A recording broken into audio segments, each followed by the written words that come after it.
নমস্কাৰ গুৱাহাটী টাইমছৰ এক বিশেষ অনুষ্ঠান জিলিকনিলৈ আপোনালোক সকলোকে স্বাগতম জনাইছো। আজি আমাৰ জিলিকনি অনুষ্ঠানৰ অতিথি হিচাপে আমাৰ মাজত উপস্থিত আছে গহপুৰৰ বিশিষ্ট সাংবাদিক সমাজসেৱক তথা গহপুৰৰ চিকিৎসক ডাক্তৰ কুকিল বৰুৱা। নমস্কাৰ, আপোনাক এই অনুষ্ঠানলৈ স্বাগতম জনাইছো। নমস্কাৰ, সৰ্বপ্ৰথমে মই গুৱাহাটী টাইমছক ধন্যবাদ জ্ঞাপন কৰিছো যেহেতু আজি মোৰ ওচৰত আহিছে আৰু আপোনালোকক মই স্বাগতম জনাইছো।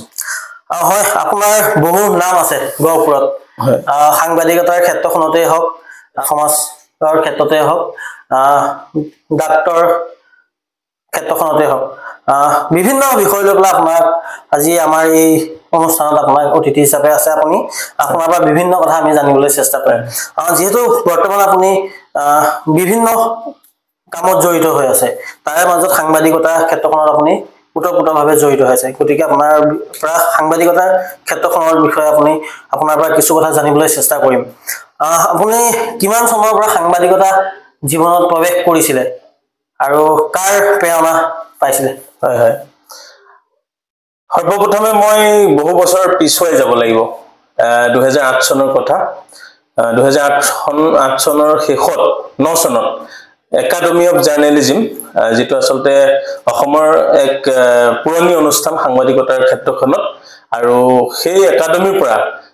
ডিপ্লোমা ইন জাৰ্নেলিজম কৰিছিলো আৰু যেহেতু মই তাৰ আগতে গ্ৰেজুৱেচন কৰিছিলো, তাৰ পিছত মই মাস কমত জড়িত হলো আৰু এই মাস কমলৈ মই আসলতে জড়িত হলো এজন ব্যক্তি যিজনৰ নাম আজি ল'ব লাগিব, বিশেষকৈ প্ৰকাশ কায়স্থ, যিজন বিশিষ্ট সাংবাদিক। তেখেতৰ জৰিয়তে মই জড়িত হৈ আজিলৈকে মই সাংবাদিকৰ ক্ষেত্ৰখনত সেৱা আগবঢ়াই আছো আৰু বিভিন্ন ঘাট প্ৰতিঘাতৰ মাজেৰে আজি এই 2023 চন পাইছোহি 2009 চনৰ পৰা, আৰু তাৰ মাজতে বহুখিনি কথা আছে আৰু ক'ব লগা আপোনালোকক। আপুনি অল ইণ্ডিয়া জাৰ্নেলিষ্টৰ এজন জনক বুলি আমি পৰিচিত। হয় হয়, সমূহ অসমবাসী ৰাইজ যদিও পৰিচিত নহয়, আপোনাক আজি এই অনুষ্ঠানৰ জৰিয়তে সমূহ অসমবাসী ৰাইজক পৰিচিত কৰাই দিলে, কি ক'ব? হয় হয়, all India journalist union, Akhil ভাৰতীয় পত্ৰকাৰ মহাসভা,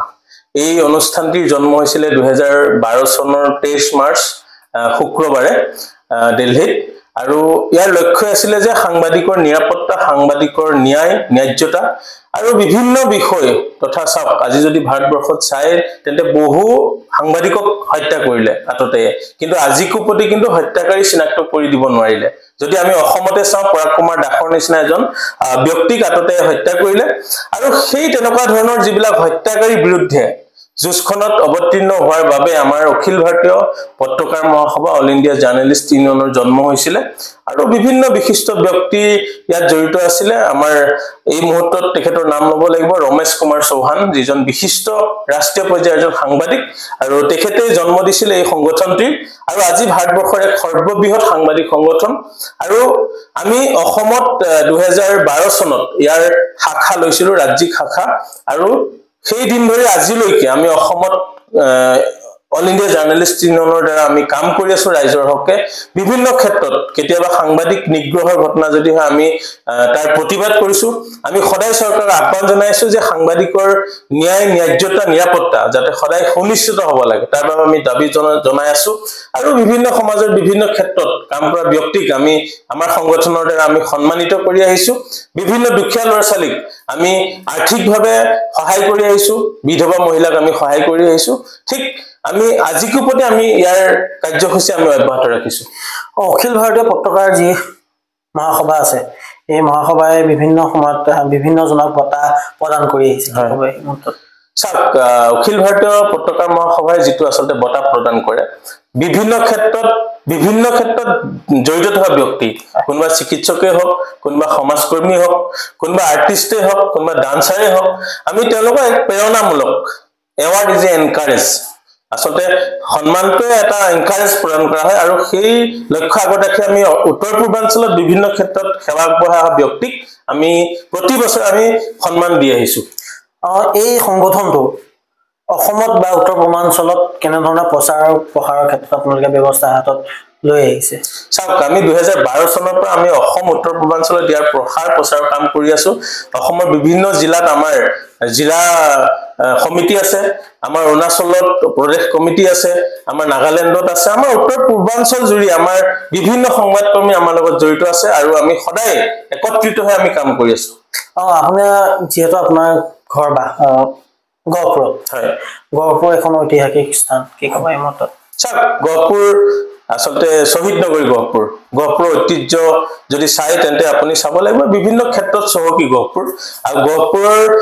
আচলতে নামেই যাৰ পৰিচয়, গহপুৰত আমি যদি চাওঁ কনকলতা মুকুন্দ কাকতিৰ নিচিনা শ্বহীদ, আজি শ্বহীদৰ ত্যাগ আজি গহপুৰত জড়িত হৈ আছে। আৰু গহপুৰৰ এজন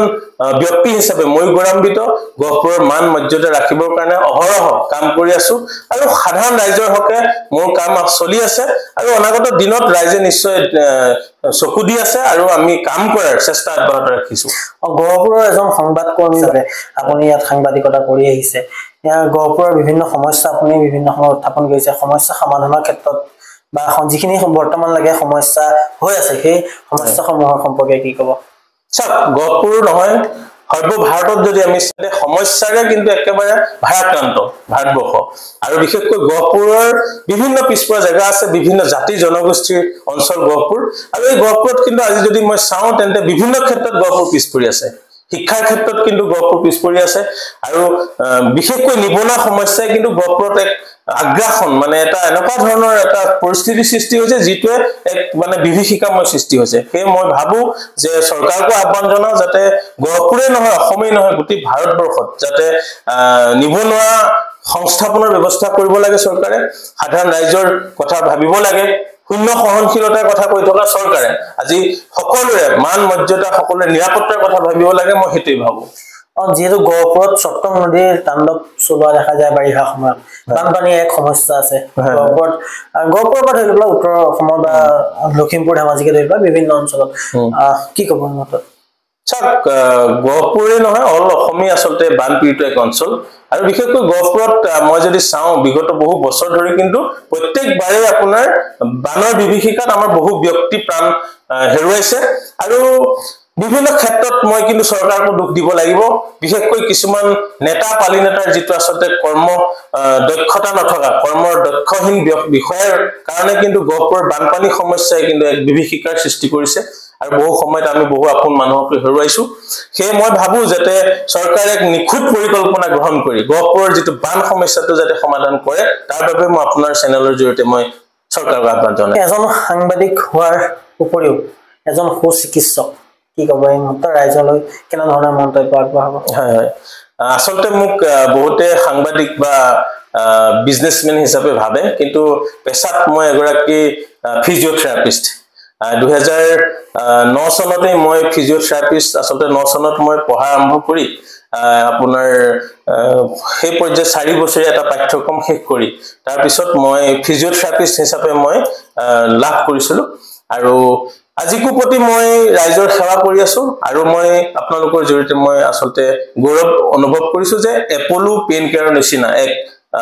অনুষ্ঠানৰ আজি মই কিন্তু অসমত এজন ডাইৰেক্টৰ হিচাপে মই কাৰ্যনিৰ্বাহ কৰি আছো আৰু আমাৰ এপলো পেইন কেয়াৰ এটাই লক্ষ্য যাতে এক বিষমুক্ত মানুহৰ জীৱন দিব পাৰি, মানুহৰ আচলতে বেদনাদায়ক আচলতে বিষবোৰৰ পৰা কেনেকৈ উপশম কৰাব পাৰি তাৰে আমি লক্ষ্য আগত ৰাখি আমি এপলো পেইন কেয়াৰ কাম কৰি আছো আৰু তাৰে মই এজন ডাইৰেক্টৰ এজন চিকিৎসক হিচাপে তাত মই কৰ্মৰত আছো।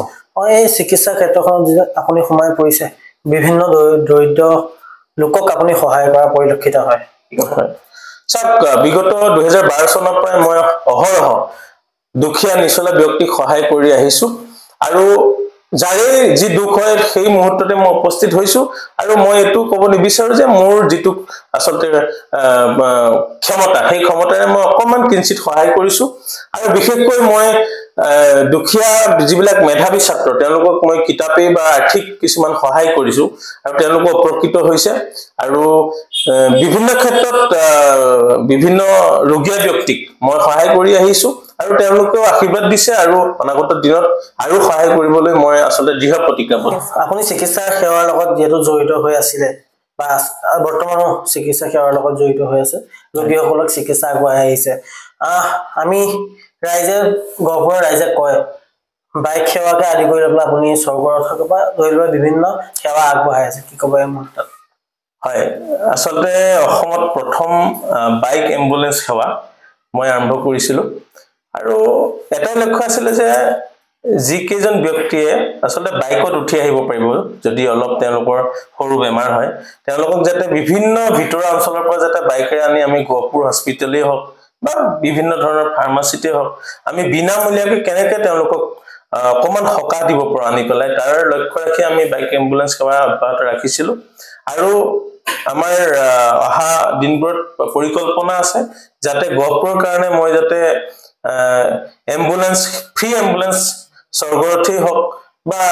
বিভিন্ন ৰোগীৰ ক্ষেত্ৰত সহায় হোৱাকৈ মোৰ বিভিন্ন পদক্ষেপ মই হাতত লৈছো আৰু এই পদক্ষেপখিনি আহি থকা নতুন বছৰ ৰাইজে দেখিবলৈ সক্ষম হ'ব কিন্তু যেহেতু আমি এজন চিকিৎসক বা এজন সাংবাদিক হিচাপে বিভিন্ন ধৰণৰ কথা আলোচনা কৰি আহিলো আপোনাৰ জন্ম ক'ত কেতিয়া হৈছিল হয় হয় আসলে মোৰ জন্ম গহপুৰৰ দুবিয়াৰ জাৰ্নি গাঁৱত এক ঐতিহাসিক এক সুন্দৰ গাঁও যিখন গাঁৱৰ পৰা জিএনআৰসি হস্পিটেলৰ আসলে যিজন প্ৰতিষ্ঠাপক এমডি তেখেতৰ গৃহ আৰু আমাৰ এইখনে গাঁও যিখন গাঁৱত আজি আপুনি যদি চাই তেন্তে অসমৰ বিভিন্ন কেবা এখন বিশ্ববিদ্যালয় উপাচাৰ্য বা জিএনআৰসিৰ ডাক্তৰ নুমল বৰাৰ নিচিনা ব্যক্তি আছে এইখনে মোৰ গাঁও দুবিয়া জাৰ্নি গাঁৱত মোৰ জন্মগ্ৰহণ শিক্ষা আপুনি ক'ত গ্ৰহণ কৰিছিলে বা কিমান দূৰলৈকে আপুনি শিক্ষা গ্ৰহণ কৰিছে হয় মোৰ শিক্ষা জাৰ্নিগা এলপি স্কুলৰ পৰা দুবিয়া হায়াৰ সেকেন্ডাৰী আৰু গহপুৰৰ এক ঐতিহাসিক কলেজ ছয়দুৱাৰ কলেজ তাৰ পিছত মোৰ দিল্লীত মই ফিজিঅথেৰাপি বেচেলৰ ইন ফিজিঅথেৰাপি কৰি আকৌ মই পুনৰ আপোনাৰ আজিকো প্ৰতি মই শিক্ষা অব্যাহত ৰাখিছো যেহেতু মই এতিয়া আকৌ ফিজিঅথেৰাপিত মাষ্টাৰ কৰি আছো আৰু খুব সোনকালে মোৰ ইয়াও শেষ হ'ব আপুনি বিভিন্ন সময়ত দেখা পাওঁ যে আমি এজন চিকিৎসক বা সাংবাদিক বা সমাজসেৱকৰ হাইত থাকিও আপুনি সাহিত্য চৰ্চাৰ লগতো জড়িত হৈ আছে বিভিন্ন আলোচনী বা কাকতত আপোনাৰ কবিতা বা বিভিন্ন ধৰণৰ গল্প প্ৰবন্ধ প্ৰকাশ পাই আহিছে এই মতত কেনে ধৰণৰ মন্তব্য আগবঢ়াব চাওক আসলে মই সাহিত্য চৰ্চা কৰি খুব ভাল পাওঁ কবিতা লিখি ভাল পাওঁ এয়া মোৰ আসলে আৰম্ভণিহে আৰু বিভিন্ন পৰ্যায়ত 2015 চনৰ পৰা একাধিক্ৰমে মই কবিতাৰ লগত জড়িত সাহিত্যৰ লগত জড়িত আৰু বিভিন্ন কাকত আলোচনীত মোৰ কবিতা প্ৰকাশ পাইছে বা মই আবৃত্তি কৰি ভাল পাওঁ হে আসলে মই এজন নশিকাৰ এই ক্ষেত্ৰত আপোনাৰ যেটা আপুনি কবিতা লিখি ভাল পায় বা কবিতা আবৃত্তি কৰা বিভিন্ন সময়ত দেখো এটি যদি কবিতা আমাৰ কোৱাৰে ডান্সৰ দৰ্শকসকলৰ বাবে আগবঢ়াই ভাল পাব নিশ্চয় কলে নিশ্চয় আসলে কবিতাটো বহুত কবিতা আছে মোৰ কিন্তু এই মুহূৰ্তত এটা আসলে অকমান শৰ্ট কবিতা আসলে মই খুব ছুটি কবিতা লিখো এই কবিতাটো হল মোৰ হিমনা দূৰ দিগন্তৰ সিপাৰে তোমাৰ সাম্ৰাজ্য ফুকুলা ঘোঁৰাত উঠি দৌৰাৰ প্ৰয়াস তোমাৰ তুমি স্বাভিমানী তোমাৰ অপেক্ষাত অপেক্ষাৰত সকলো কিন্তু কেতিয়া আহিবা তুমি নাজানো সময় বৰ কটিল হয় জীৱনৰ প্ৰথম কবিতাটো কেতিয়া লিখিছিল আৰু কবিতাটোৰ যে শিৰোনাম দিছিলে মনত আছে নেকি আপোনাৰ কবিতাটো আসলে মই যেহেতু 2012 চনত সাংবাদিকতাৰ লগত জড়িত আৰু সেই তেতিয়াই মোৰ কবিতাৰ লগতো জড়িত হৈছো আৰু এই কবিতাৰ ক্ষেত্ৰত কিন্তু মোক পুনৰ ক'ব লাগিব যে প্ৰকাশ কাষ্টদেৱৰ অৰিহণা খুব আছে আৰু মোৰ প্ৰথম কবিতা এতিয়া যদি মই ক'বলৈ যাওঁ তেন্তে বহু পিছুৱাই যাব লাগিব আৰু মনত আসলে পৰা নাই তথাপিতো মোৰ এটা কবিতা আছিলে চুলি বুলি চলি প্ৰথম কবিতা মোৰ চুলি যে চুলি তোমাৰ উপস্থিতিয়ে সদা জাগ্ৰত কৰি তোলে সকলোকে কিন্তু তোমাৰ অনুপস্থিতিয়ে সকলোকে ম্লান পেলায় তুমি মায়াবী চুলি সুন্দৰ কবিতা তেওঁ আমালৈ দৰ্শকসকললৈ আগবঢ়ালে কবিতাৰ মাজে মাজে তেওঁ কবিতা যেহেতু আমি শুনিলো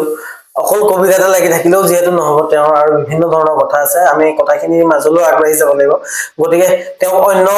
কিছু কথা সুধিবলৈ আমি আগবাঢ়িছো যে আপুনি বিভিন্ন সময়ত ৰাষ্ট্ৰীয় আন্তঃৰাষ্ট্ৰীয়ভাৱে আপুনি বঁটা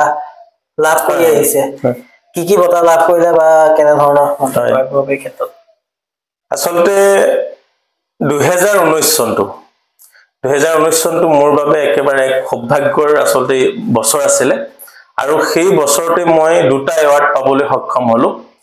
এটা মই ভাৰত চৰকাৰৰ পৰা এটা এৱাৰ্ড পাইছিলো যেটো নতুন দিল্লীত ভাৰত চৰকাৰৰ ৰেল মন্ত্ৰালয়ৰ চেয়াৰম্যান ৰমেশ কুমাৰ সাহাবে প্ৰদান কৰিছিলে আৰু এই বঁটাটি আছিল প্ৰাইড অফ নেশ্যন এই প্ৰাইড অফ নেশ্যন বঁটা লৈ মই আসলতে খুব সুখী অনুভৱ হৈছিলো আৰু অসমৰ পৰা মই এজনী ব্যক্তি ইয়াত আপোনাৰ সিলেকশন পাইছিলো আৰু তাৰ পিছতে পুনৰ মই ৰাইজিং ষ্টাৰ এৱাৰ্ড 2019 এই দুটি বঁটা পালো আৰু তাৰ পিছত অসমৰ বিভিন্ন সংগঠনে বিভিন্ন অনুষ্ঠানে মোক বঁটা প্ৰদান কৰি আহিছে আসলতে প্ৰেৰণা দি আহিছে আৰু মই কিন্তু আসলতে বঁটা পাবৰ যোগ্য ব্যক্তিও নহয় কিন্তু তেওঁলোকে বঁটা প্ৰদান কৰি আহিছে আৰু মোৰ কৰ্মৰাজি চলি আছে আৰু অনাগত সময়ত ৰাইজৰ আশীৰ্বাদ লৈ পুনৰ যাতে কাম কৰি যাব পাৰো তাৰ বাবেও মই ৰাইজৰ ভগৱানৰ আশীৰ্বাদ গ্ৰহণ কৰিছো আৰু আপোনালোককো ধন্যবাদ জ্ঞাপন কৰিছো যেহেতু মোৰ দৰে এজন আসলতে একেবাৰে নিম্ন খাপৰ ব্যক্তিৰ ওচৰত আপোনালোক আহিলে হে পুনৰবাৰ ধন্যবাদ জ্ঞাপন কৰিছো আপুনি বিভিন্ন সময়ত গহপুৰৰ হৈ কাম কৰি আহিছে এতিয়া বৰ্তমান কেনে ধৰণে জড়িত হৈ আছে কি প্ৰতিষ্ঠানৰ লগত বা কেনে ধৰণে আপুনি জড়িত হৈছে আসলতে মই সাংবাদিক বা সমাজসেৱক বা ব্যৱসায়িকভাৱে এজন চিকিৎসকে নহৈ কাম কৰি থাকিম নিশ্চয় আপোনালোকে আশীৰ্বাদ প্ৰদান কৰিলে সমষ্টিক লৈ পেলাই কিছু কথা ৰাইজৰ আগলৈ উলিয়াই দিবলৈ বিচাৰিছো আৰু বহু ৰাইজে ইতিমধ্যে আমাক সংবাদ মাধ্যমৰ আগত মুকলি কৰিছে বিভিন্ন কথা ৰাইজৰ খুব আছে গহপুৰ সমষ্টি আৰু বিহালী সমষ্টি কিছু অংশ গহপুৰত সোমাই পৰিছে গহপুৰ সমষ্টিটো কিছু সমূহ হৈ গৈছে নেকি কেনে ধৰণৰ আমি যদি এজন ব্যক্তি হিচাপে কওঁ তেন্তে এই চৰকাৰখনে কিন্তু এক ফুলজাৰি মৰা ৰাজনীতি কৰি আছে ৰাজ্যৰ উন্নয়নৰ কথা কৈ থকা চৰকাৰখনে শূন্য সহনশীলতাৰ কথা কৈ থকা চৰকাৰখনে নাৰীৰ সুৰক্ষাৰ কথা কৈ থকা চৰকাৰখনে কিন্তু আজি সম্পূৰ্ণৰূপে বিফল হৈছে মই যদি কওঁ আৰু যদি চাই এই যেটো আসলে সমষ্টি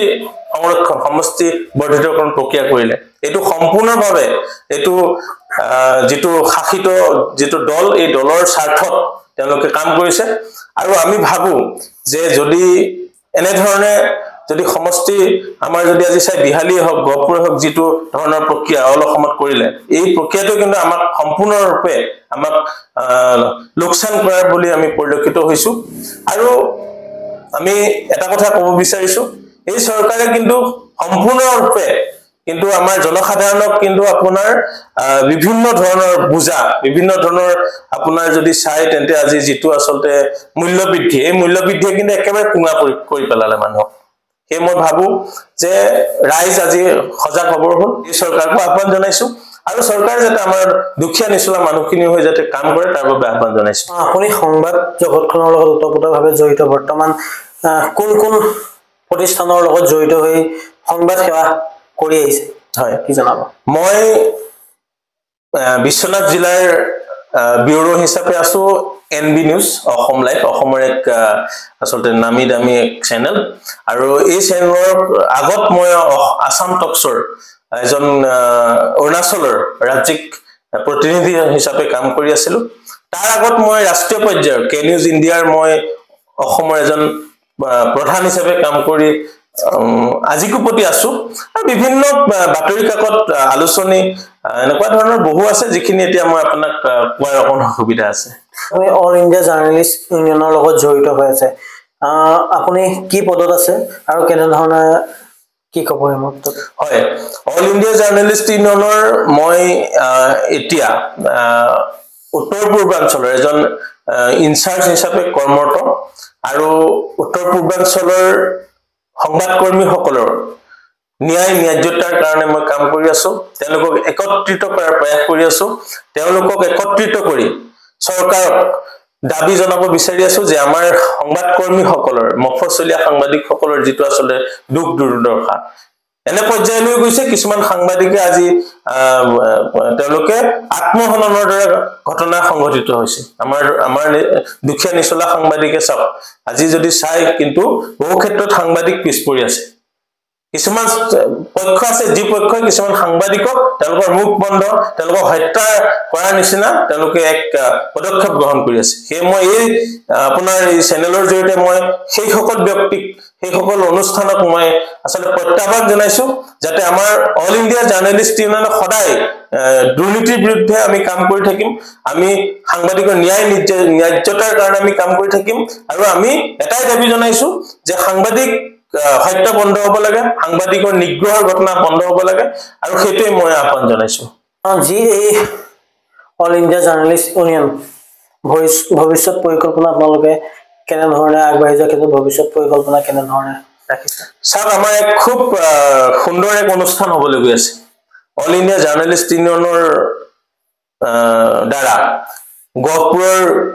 ককিলাত এখন বৃদ্ধাশ্ৰম এটা আপোনাৰ ৰিহেব সেন্টাৰ আৰু লগতে এক আপোনাৰ শেল্টাৰ হোম নাইট শেল্টাৰ হোম যিখিনি দ্বাৰা যাতে আমি সাধাৰণ মানুহক যাতে উপকৃত কৰিব পাৰো সাধাৰণ মানুহক সহায় কৰিব পাৰো তাৰ বাবে আমি কাৰ্যপন্থা হাতত লৈছো আৰু 2024 চনত আমি আমাৰ যিটো আসলে এবিপিএম চেৰিটি হোম বুলি আমি এটা অনুষ্ঠানৰ আমি সম্পূৰ্ণ কৰাৰ দিশত অগ্ৰসৰ আৰু এই অনুষ্ঠানৰ দ্বাৰা আমি সৰ্বপ্ৰথমে আমি এখন বৃদ্ধাশ্ৰম আমি আৰম্ভ কৰিম তাৰ পিছত পৰ্যায়ক্ৰমে আমি বিভিন্ন ধৰণৰ কাম কৰি যাম গহপুৰ আপুনি গহপুৰৰ এজন সাংবাদিক এজন চিকিৎসক আৰু এজন সাহিত্য চৰ্চাৰ লগত যিহেতু জড়িত আছে সাহিত্যিক হিচাপে আপোনাক ধৰি লৈছো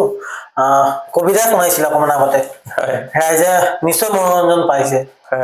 আকৌ যদি কবিতাৰ মাজলৈ উভতি যাব পাৰো কবিতা এটিবা দুটি আসলে কবিতাটো বহুত আছে এতিয়া আসলে পাহৰি গৈছো যেহেতু আপুনি কৈছে যেতিয়া মোৰ এটা কবিতা আছে যে গুমা তোমাৰ